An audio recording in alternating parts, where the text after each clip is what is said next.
not realizing there's a coalition that should be formed amongst poor people. That's what got Martin Luther King shot. Sure. When he got away from talking about race and started talking about poor people. He got shot getting ready to bring hundreds of thousands of poor people to Washington and just to send them there and go, look, here's the problem.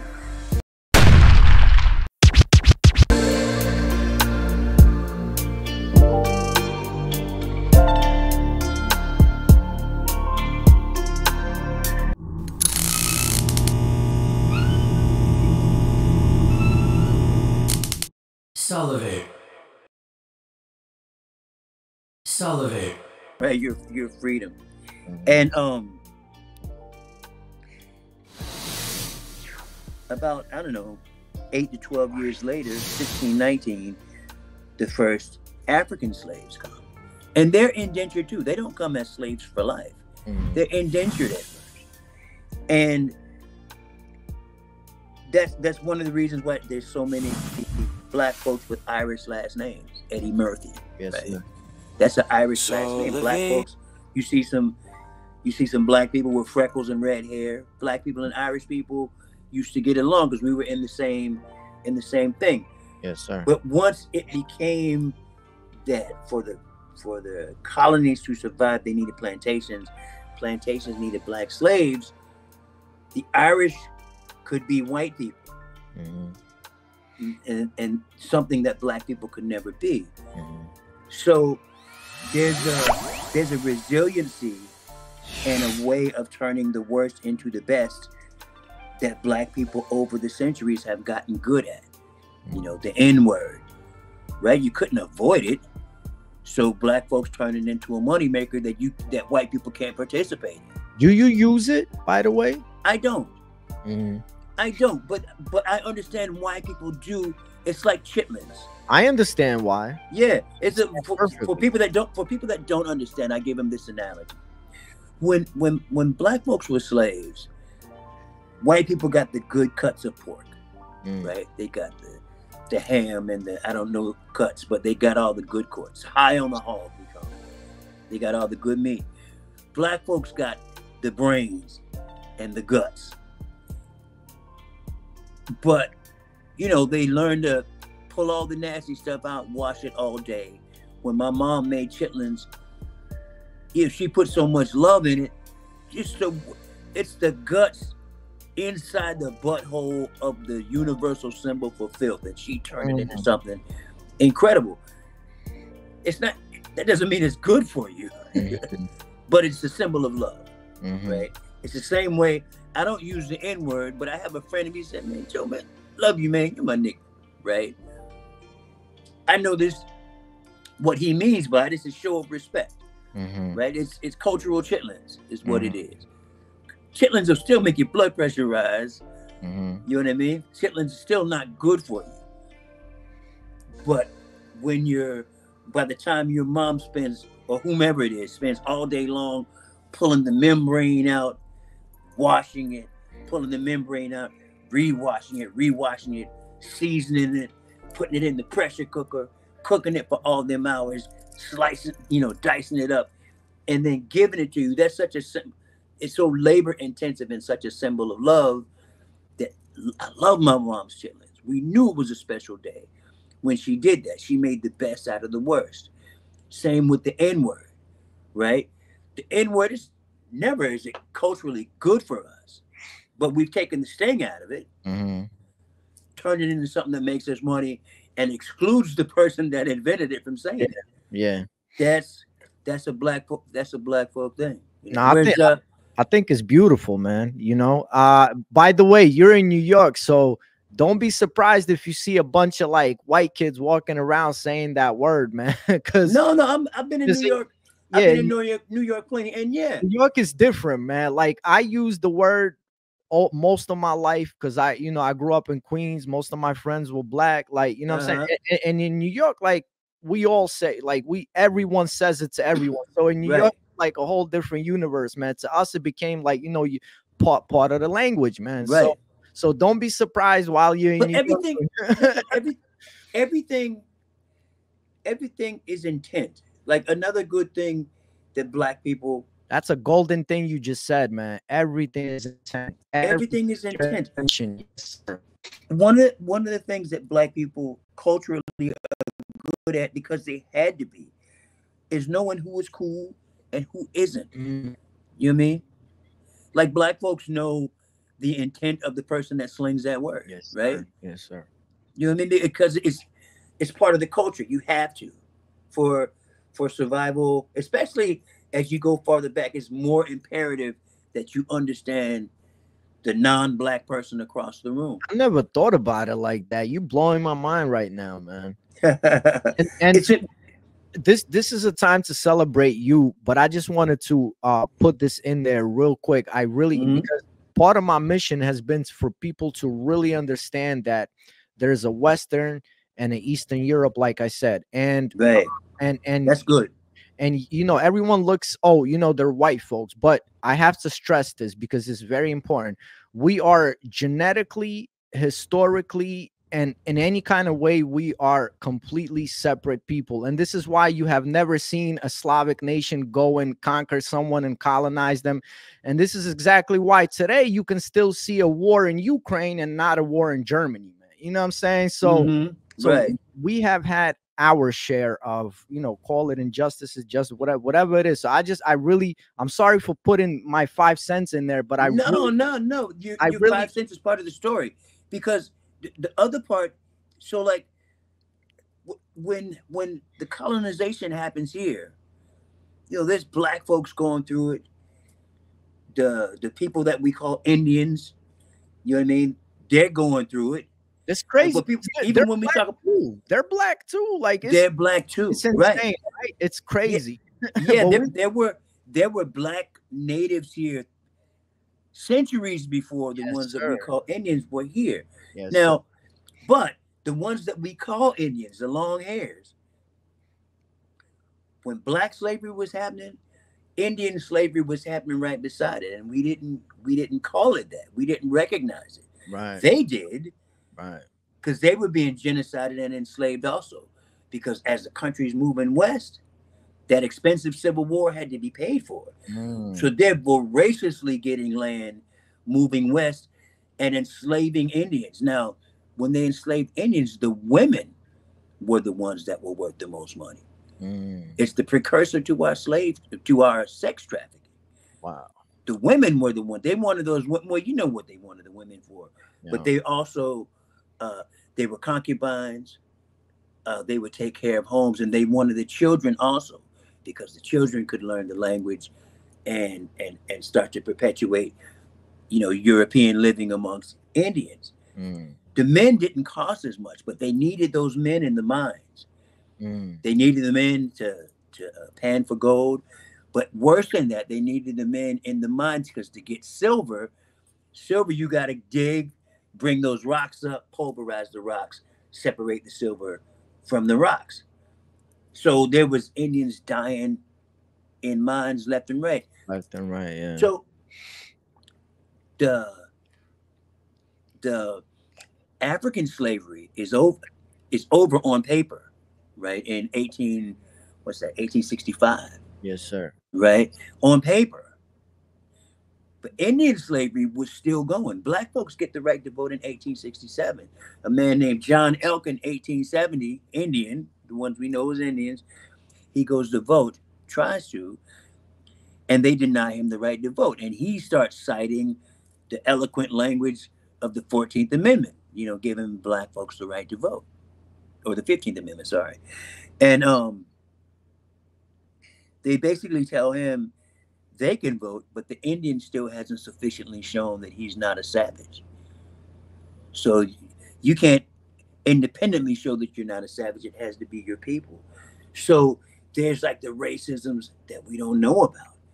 Like, we got rid of, on paper, we got rid of Black slavery, and gave Black people the right to vote. Indian slavery was still running just fine, and they still couldn't vote. Women got a chance to vote before Indians did. Yeah, man. There's still, you know, I have this whole theory throughout my life, and, you know, the studies and the travels, and I have this theory that we all have a common enemy, and for some reason this enemy has always been coming at the Aboriginal people, which I call the natural people. So either you are a Slavic person from Eurasia, or you are, you know, from the West Indies, or you are from the Americas. There was always a problem with the Aborigines, and because the Aboriginal people always kept a culture that this enemy was afraid of, because I think once we remember our culture, who we are, is when we become dangerous. So I just before we go on, I wanted to say something for 1 second. I wanted to say take a second to thank God and thank you right now for having this moment. I'm learning so much, man, and I'm realizing more and more of how deep of a person you are. I wanted to celebrate you. Can you tell, like, I'm sorry to do you want to finish on the topic that we were talking about? Yeah, I got one more thing to say, and this is this is, I hope, what can bring us together on this. It looks racial, and a lot of it is racial. Yes, sir. But ultimately, it's economic. Ultimately, it's economic. What fueled the racism was the need to keep making this money. Yes, sir. Right? This country needs to keep making this money, and we do it by these people moving to this status. We can move the iris up out of it, but these people have to stay here. But the part that we don't recognize, it slips through history. This is SouLivate. Is that poor white people had to live a lot of the same existence because they weren't included either, and there was nobody to fight for them. So when the giant plantation owners had hundreds or thousands of slaves, they just cornered the market. They had all of this cotton without having to pay anybody. So our cotton was cheaper. So the white farmer with just a few acres, he couldn't get anything at the market. He's pushed out. He can't compete with these big. So he was suffering. Those people were suffering too. They didn't have a school to go to. They were illiterate. When the Civil War is over, and finally they mandate through the first Civil Rights Act that black kids are able to go to school, poor white kids go to school for the first time. Do you see what I'm saying? Poor white kids go to school for the first time. And we have this way, even when we're benevolent, of attaching poverty to ethnicity, where a lot of poor white folks go, wait a minute, like they're in Appalachia, you know what I mean? Poor as can be, not realizing there's a coalition that should be formed amongst poor people. That's what got Martin Luther King shot. When he got away from talking about race and started talking about poor people, he got shot getting ready to bring hundreds of thousands of poor people to Washington and just to send them there and go, look, here's the problem. When they found out he was going to do that, he winds up getting killed. But if we can realize that what we're trying to solve makes it better for everyone, you see what I mean? Then it puts us on the same page. But there was a point you made earlier about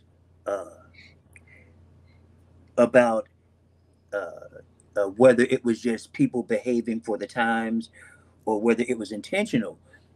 It was both. There was an anthropologist named Josiah Knott in the early 1800s, and he was studying anthropology, sociology. He was tasked basically with showing that black people weren't really worthy of anything. They've never done anything in history, and therefore they're worthy of being enslaved. Because taking humans and enslaving them is so terrible. You need a justification. You know what I mean?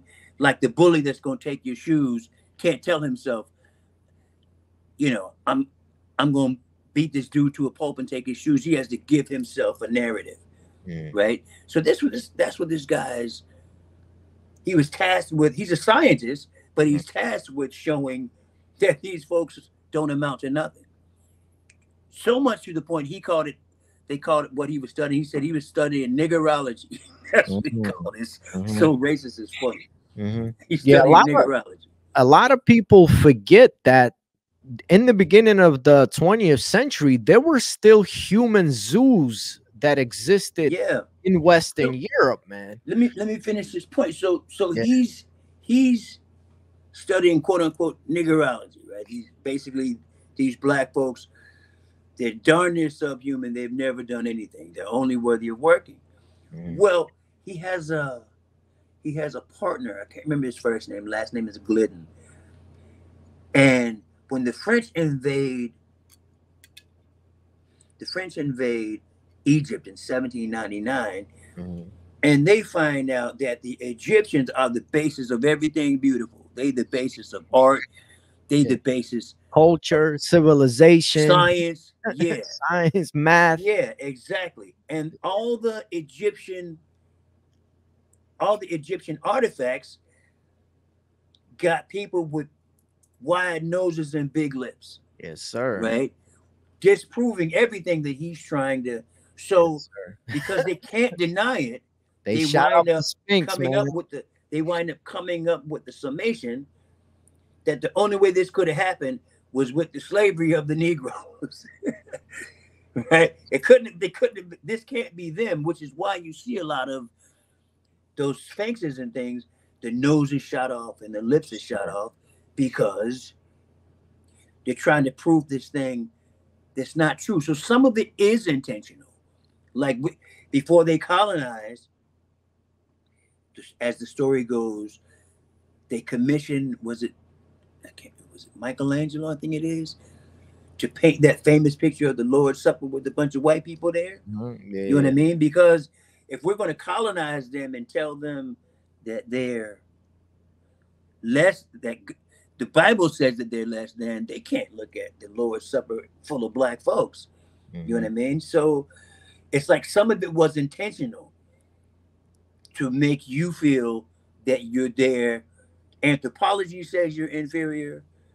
The law says you're inferior. Religion says you're inferior. Incarceration says you're inferior. And if we hold it in place for a while, then you'll believe it and it'll make it easier.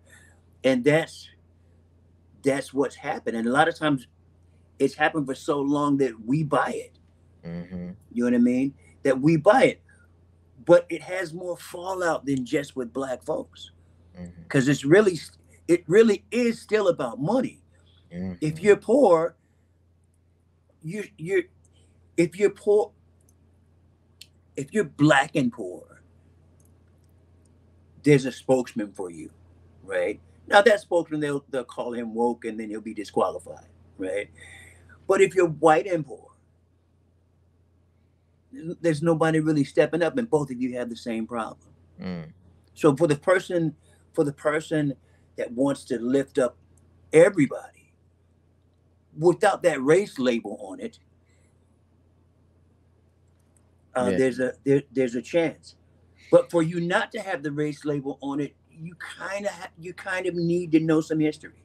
You need to know how we got here, so that we can stop going there. Real history, man, because I don't know if I'm going to surprise you, but the things that you mentioned that were done in Egypt, this has been done to the Slavs also. Absolutely. They tell us that we are savages. They tell us that we came out of nowhere in the 10th century. So what I'm trying to say is that, these playbook. Yeah, exactly. These people, so-called at the top, it's a scheme, they divide and conquer, man. Even, what's his name, wrote about it in The Prince or in the Republic. Socrates wrote about Plato wrote about it in the Republic. It's been known, man. This is the way these people divide and conquer. You're blowing my mind right now by the historian that you are, man. I'm learning something completely. Another amazing thing about you. You're remembering these dates, man.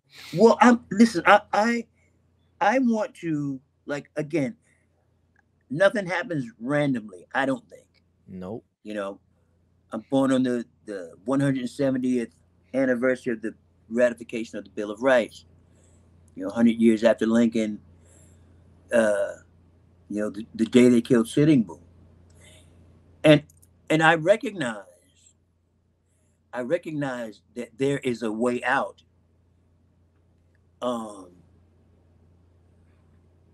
With not just by having the information, but being able to give it in the right way. One advantage that music has is that music can make you feel. Music is the end result without having to go through the process. Togetherness is what we want. Like, here's a good example.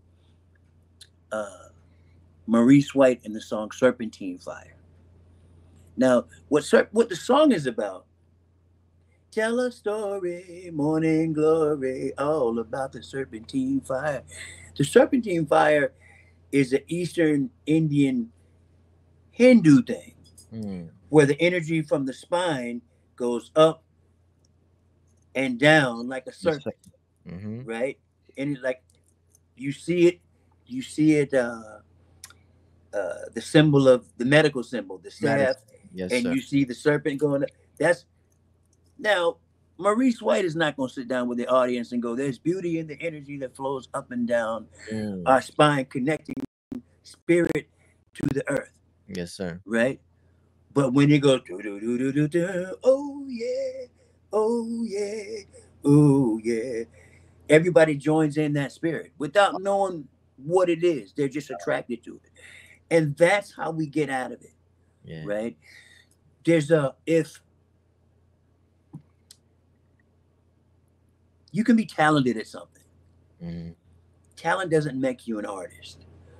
A person who's practice room good is good in the practice room. It doesn't mean that he's good at getting you to receive what he or she is good at. It's the same way with somebody who has the truth.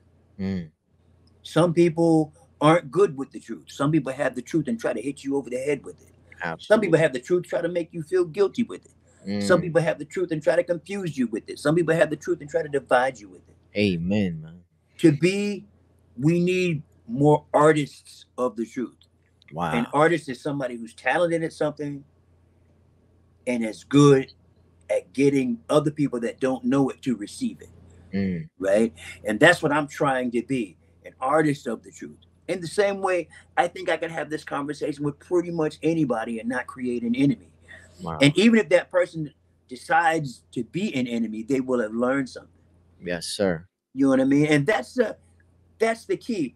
The way it seems to me, we're so divided right now that it creates an opportunity. Like I do a good deal of work with military people.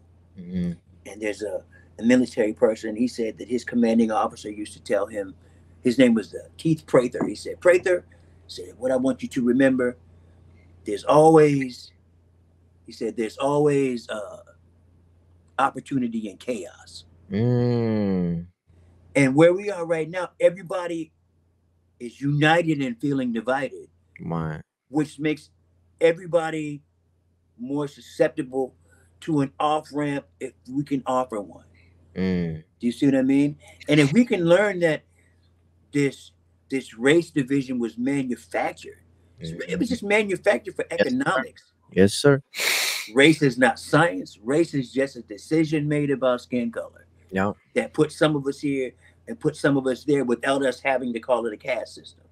Yeah. Right? Some of that is by design. Some of that is by design, and we needed to go because it hurts all of us. Yes, sir. It hurts all of us. Poor whites get caught up in it. From before the slavery days, poor whites were caught up in it. They couldn't keep up with the plantation that had all these hundreds of slaves just churning out cotton and tobacco and coffee and rice and sugar, and you got your little farm and you work, and you can't keep up. You can't afford a slave. You can't keep up. So you just caught being poor with nobody pleading your case. We still have it now. We talk about poverty. That's the reason we don't help with poverty more, because we think of poverty as a black thing. There's white folks going, what's going on here? Or not just white folks, but there's poor people of all ethnicity. I saw a comedian told a great joke, and then I'll hand you the mic back because I've been talking for a while. Nah, it's great. This white comedian was saying, Like, why? He said, where I grew up, we were black people, white people, they all pour together. He said, they were all pour together. He said, my black friends would come up. They'd be like, why did you enslave my grandparents? And why did you enslave? And why did you beat? And why did you? He said, I tell him, I said, dude. He said, why would I do all that to you and then move in next door? He's like, I'm in this thing too. You know what I mean? I'm not doing any better than you are. So once we can learn how we got here, you can't tell the story without race being in there. But when you can see that it's just a construct to keep us divided, so the same people keep making money and the same people keep suffering. Yes, sir. And the suffering, they don't care what color those people are that are suffering. Yeah. But there's a thing that we need to undo, so that people will ask about, is the country racist or not? I said the question misses the point. The question misses the point, because when we're talking about is this country racist or not, now we're trying to count racists. Like, how many racists are there? Are there enough racists for there to be problems? That's not really the issue. I'll remind them. I'll say an Indian is not still on a reservation, oftentimes without running water, still getting raped and pillaged by the government that put you there, because we hate Indians. That's why they were there. They were there because we hate Indians. But now, because we don't, it doesn't get them off. You know what I mean? The structure that was built is still getting the job done.